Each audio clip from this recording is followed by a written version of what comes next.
Hi friends, ఈరోజు మనం చింతకాయ చారు అనేది చేసుకుంటున్నాండి.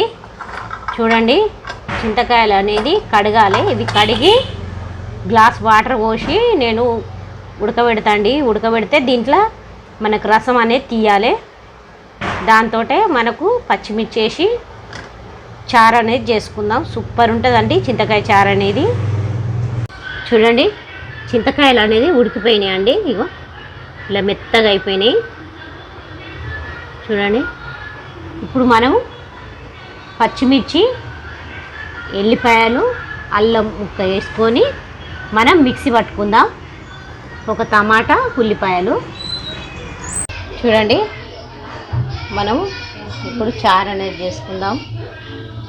నూనె అనేది వేసుకుంటున్నా. జీలకర్ర అండి, కొద్దిగంత ఆవాలు. ఆవాలు అనేది చారులా ఎక్కువనే ఉండాలి. ఉల్లిపాయలు,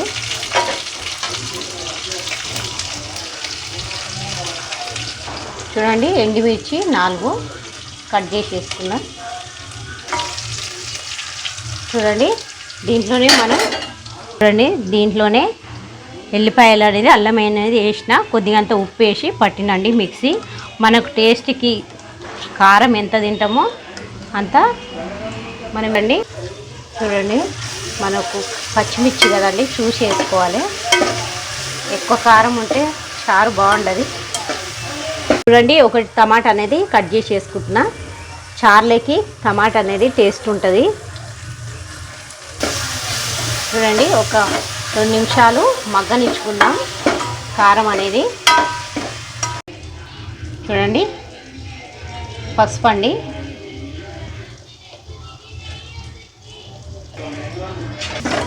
మన చింతకాయలు అనేది ఉడకబెట్టుకున్నాం కదా, దీంట్లో మనం పిసికి పోసుకోవాలండి.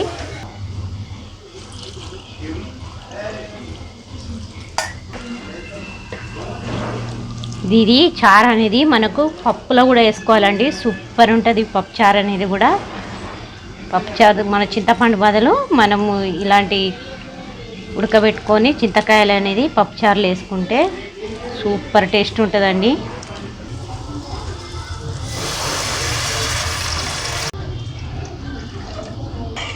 చూడండి, ఇది మరిగిన తర్వాతకి దీంట్లో మనము కొద్దిగంత బియ్యం పిండి అనేది వేసుకోవాలండి.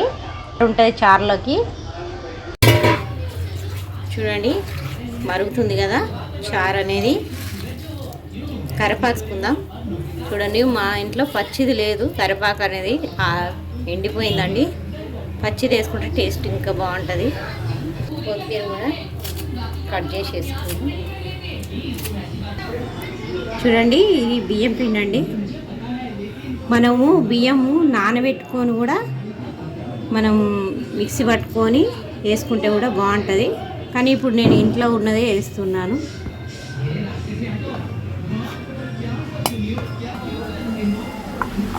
ఉండలు లేకుండా కలుపుకోవాలండి.